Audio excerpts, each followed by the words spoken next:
बबलू चाचा आहेत आपल्यासमोर आणि आत्ता जरा थोडंसं दुखापत झाली त्यांना समोर निकाल रेषेच्या पुढं. चाचा तब्येत कशी आहे आत्ता? व्यवस्थित आहे ना? आणि मित्रांनो हाताला थोडी दुखापत झाली परंतु रिकव्हरी होईलच. आवाज जाम झालाय का?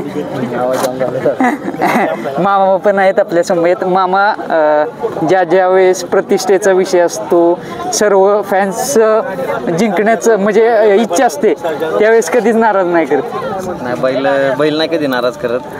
आज एक नवीन चेहरा घेऊन बैल पळाला आणि गाडी फायनलसाठी पात्र. आणि एक प्रकारे तो नवीन चेहरा म्हणजे पळशी मैदानाचा प्रथम क्रमांकाचा मानकरी जलवा होता. काय सांगशील जलवाबद्दल? काय सांगेल? नाही, चांगलं कोण पळालं. आम्हाला पण सकाळी पायरा काढा इथं आले. आता आपण तर पळशीचा एकच नंबर बघितलं, त्याचा बाकीचे नव्हतं कुठं काय बघितलं. त्याच्यामुळे नंतर जसं गट काढला मग चाचाला म्हणलं राती काढली. राती म्हणले की मग काही वाटलं नाही एवढं. एक प्रकारे ज्यावेळेस आदत वासरू किंवा दुसरा वासरू असते त्यावेळेस त्याला घेऊन पळण्याची जी ताकद, क्षमता आणि जे स्किल आहे त्याबद्दल काय सांगशील? बैलात धमक आहे. बैल कुणाला बी नाही का, बैलाला फक्त साथ दिली की बैल त्याचं काम तो करतो. आणि जिथं त्याचे आता जवळजवळ 2-1 पराभवामुळे जरा त्याचे जे हे झालं, जे ट्रोल झालं त्याला, त्याचे फॅन फॅमिलीचे एवढ्या लोकांचा आशीर्वाद चांगला झाला. आणि सचिन शेठ पण आले आज. हो, शेठचं वासरू गटपास झालं आता 500 सेमी. अरे वा. चाचांचं काय झालं नेमकं एक्झॅक्टली? काय पुढे आलं काय आलं, आपल्या गाडी सरजाची गाडी होती पंचमिंदा सरजाची. पुढं सरजाला पब्लिक दिसल्यामुळे सरजाने थोडंसं दाबलं आणि मग ती गाडी चाच्याच्या उरावाली तर चाच्याचा पाय छाकड्यात गुतला आणि त्याच्या उलटा मागा पडला. बरं, आज भावाभावामध्ये लढत होती आज. म्हणजे एकत्र पडले ही जोडी, कसं काय? नाही, कसं होतं, हे खेळ आहे, हारजीत आहे. आज आपला विजय उद्या त्यांचा असेल.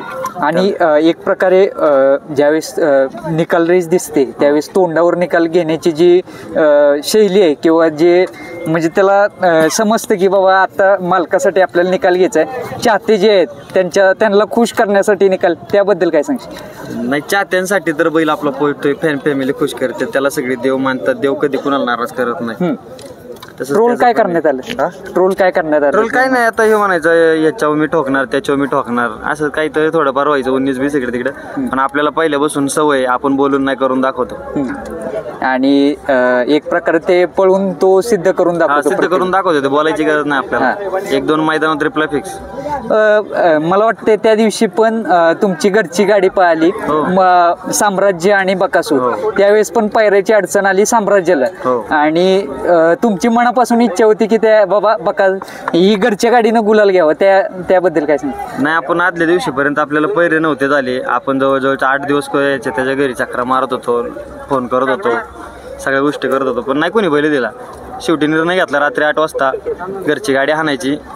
आपला बैल बाकीच्यांना टॉपला नेऊ शकतो, तर मग आपल्याला बी आपल्या घरातल्या दावणीतलं बैल का नाही नेऊ शकत, आणि त्याने ते करून दाखवलं. आणि एक प्रकारे साम्राज्याला पण मांडलं पाहिजे त्यावेळेस 100%. वैभवदा, आज कासेगावला हिंद केसरी बहुमान मिळाला. मैदान कशा रीतीने सुरू आहे आणि एक प्रकारे आता दशमच्या पुढचं कुठलं हिंद केसरी असते? नाही, बघू आता दशमच्या पुढे आता फॅन फॅमिली सांगा तसं ठेवू आपण. मित्रांनो, कमेंटद्वारे कळवा कुठला बहुमान मिळला पाहिजे यापुढे. तरी पण एक प्रकारे चाचांच्या चेहऱ्यावरचं समाधान सर्व काही सांगून जातं की आजचा फायनलचा गुलाल किती महत्वाचा होता. आज सकाळी पण चाच्यावर मोबाईलवर सगळी पोरं नाराज होती. कुठला बैल आहे, काय आहे, सगळी येऊन यांनी फक्त सांगितलं, सस्पेन्स ठेवलं होतं, नवीन चेहरा आहे. पण इथं आलं, आता फायनल राहिलं, सारखं लागलं सगळं. सकाळी तुमच्या चेहऱ्यावर पण संभ्रम दिसत होता की कोणता बैल आहे, कसा पळतो, काय. मोठे मैदान आहे आणि लोक पण ट्रोल करतात, काही बैलगाडा मालक, त्यांना आपल्याला उत्तर द्यायचं होतं. बरं, चाचा दिसत नव्हते 2-3 मैदानामध्ये. नाही, ते तालुक्यात मैदान म्हणून मग चाचा मला म्हणलं तू हाण गाडी. बरं. आणि मोबाईलची पण इच्छा होती की आता घरची गाडी तू हाणाव, म्हणून आपण हाणली. वैभव दादा, तू संपूर्ण टीमचं यश आहे. संपूर्ण टीम तुम्ही एकजूट असता, एकसाथ असता आणि सर्व जपणूक प्रॉपरली केली जाते, त्यामुळे हे सिद्ध आहे. त्याबद्दल काय सांगशील? नाही, सगळ्या पोरांचे कष्ट आहेत. जेवढी आमची बकासूरची टीम आहे खूप संघर्ष करतात गोट्यावरती, मला सकाळी लवकर उठणं, कारण एवढं लांबून यायचं, एवढं पब्लिक हे करायचं सगळ्यांची. आणि बैलाला आम्ही आता परवा दिवशी पाहुणी टाकली होती, त्यामुळे बैल आज वेगळ्याच मूडमध्ये होता. अजून पण तो पळून आलाय, अजून पण त्या बैल जोशामध्ये बसला नाही, गट्टा बसून आल्यापासून बसला नाही. बसलाच नाही. पहिल्यांदा तुम्ही जायचा बैल पुढं असायचा, मागं 2-3 मुलं असायची, फक्त जास्त नसायची. म्हणजे एक प्रकारे छकडं ओढायला एक पुढे दोघं, मी तुम्हाला स्वतः पाहिलेलं नागठाणे मैदानामध्ये. 4 जण काय काय बदल घडले म्हणजे आता ते दिवस आठवले की हे दिवस काय पाहताय? नाही, काय होतं आपल्या तालुक्यात तर बरीच पोरं यायची, आपल्या मागं बरेच क्राऊड असायचा, पण बाहेर म्हणले की थोडी पोरं काटाळा करायची. हा, आणि नंतर मग जसं जसं आपल्या बैलाचं नाव होत गेलं तसं तसं आपली ओळख वाढत गेली, मित्रमंडळी वाढत गेली. आता काय अडचण येत नाही, बैलाचं सगळं ज्याला ज्याचं त्याचं काम वाटून दिलेलं असतं डायरेक्ट. ड्रायव्हिंग बद्दल काय सांगाल? चाचा मला खालीच म्हणला, कोणी मला कन्फ्यूज करू नका, मी गाडी ठेवायचं काम करणार. त्यामुळे चाच्यावर तर काय पूर्ण विश्वास आहे आपला. म्हणजे कुणी मला काही सांगण्याचा प्रयत्न करू नका. चाचा असं कर, तो यायचा चाचा असं कर. हा. चाचा एकच बोला, मी गटाला हाणलीत ना, मला मा अंदाज आहे, कोणी काय बोलू नका, मी कन्फ्यूज झाले, मला कन्फ्यूज करू नका, गाडी ठेवल्याशी मतलब. ते पण महत्वाचं असते, कारण मानसिक संतुलन जर प्रॉपरली असेल एवढ्या मोठ्या तरच- बैलाची गाडी आणायची ना, लोक हे येतो असे आणतो येतो तसे चांगल्या सांगतात सगळे, हा. पण माणसं कन्फ्यूज होऊन जातो. कारण एवढा तो कन्फ्यूज होता, हा. वासरू निघतंय का नाही निघतंय का नाही, बरं. पण जसं त्याने गट काढल्याच्या नंतर त्याने सांगितलं होतं गाडी राहणारच. चालतंय. धन्यवाद आपला वेळ दिल्याबद्दल. अजून एक कार्यकर्ते आहेत. भाऊ नमस्कार. नमस्कार. काय आनंद आहे आज? तुम्ही जास्त नसता कॅमेरा समोर.